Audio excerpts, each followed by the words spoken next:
If it works for you and it makes you feel good, then it's just right.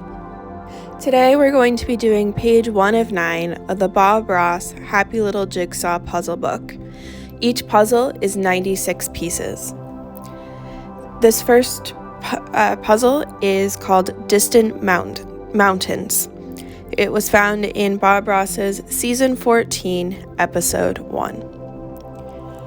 Viewers of all skill levels tuned in to watch Bob Ross create his masterpieces and pick up painting techniques to use themselves. And Bob was quick to encourage his viewers to keep at it.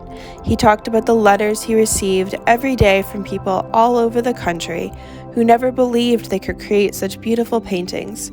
"There's no big mysteries here," Bob said. "All you need to do is just practice a little." Please make sure to like and subscribe and please comment down below maybe your favorite Ross painting or your experience with Bob Ross.